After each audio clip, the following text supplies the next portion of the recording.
मुझे जब जब पार्लियामेंट में बोलने का मौका मिलता है, मैं जनता के मुद्दे उठाता हूँ और शायद ऐसे टॉपिक्स उठाता हूँ जिसे आम तौर पर संसद में नहीं उठाया जाता है।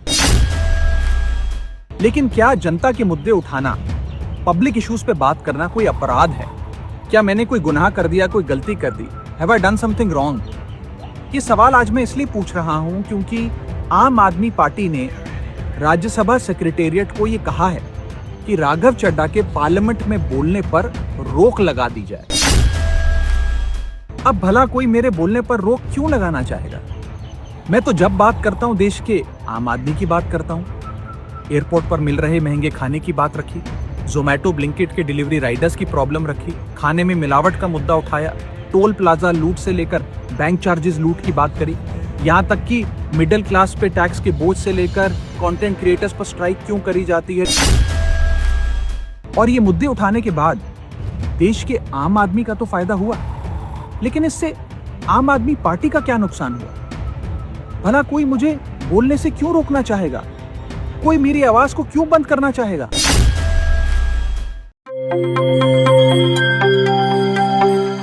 मुझे जब जब पार्लियामेंट में बोलने का मौका मिलता है, मैं जनता के मुद्दे उठाता हूं और शायद ऐसे टॉपिक्स उठाता हूं जिसे आम तौर पर संसद में नहीं उठाया जाता है। लेकिन क्या जनता के मुद्दे उठाना, पब्लिक इश्यूज पे बात करना कोई अपराध है? क्या मैंने कोई गुनाह कर दिया, कोई गलती कर दी? Have I done something wrong?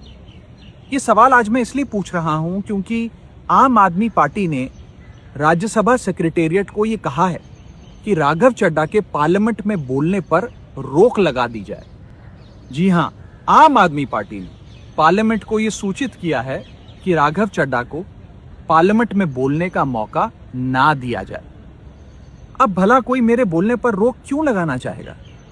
मैं तो जब बात करता हूं देश के आम आदमी की बात करता हूं।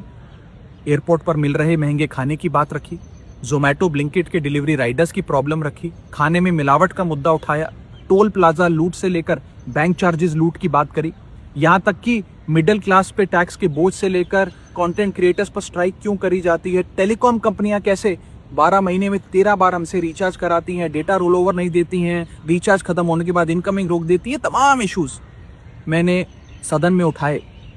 और ये मुद्दे उठाने के बाद देश के आम आदमी का तो फायदा हुआ, लेकिन इससे आम आदमी पार्टी का क्या नुकसान हुआ? भला कोई मुझे बोलने से क्यों रोकना चाहेगा? कोई मेरी आवाज को क्यों बंद करना चाहेगा? खैर, आप लोग मुझे अनलिमिटेड प्यार देते हैं। मैं जब जब आपके मुद्दे उठाता हूं, आप मुझे सपोर्ट करते हैं, मुझे शाबाशी देते हैं, मेरा हौसला बढ़ाते हैं। मैं आपको कहना चाहता हूं थैंक यू। ऐसे ही मेरा हाथ और मेरा साथ थामे रखिएगा, छोड़िएगा मत। मैं आपसे हूं और मैं आपके लिए हूं। और जिन लोगों ने आज पार्लियामेंट में मेरे बोलने का अधिकार मुझसे छीन लिया, मुझे खामोश कर दिया, मैं उन्हें भी कुछ कहना चाहता हूं। मेरी खामोशी को मेरी हार मत समझ लेना। मेरी खामोशी को मेरी हार मत समझ लेना। मैं वो दरिया हूं जो वक्त आने पर सैलाब बनता है। जय हिंद।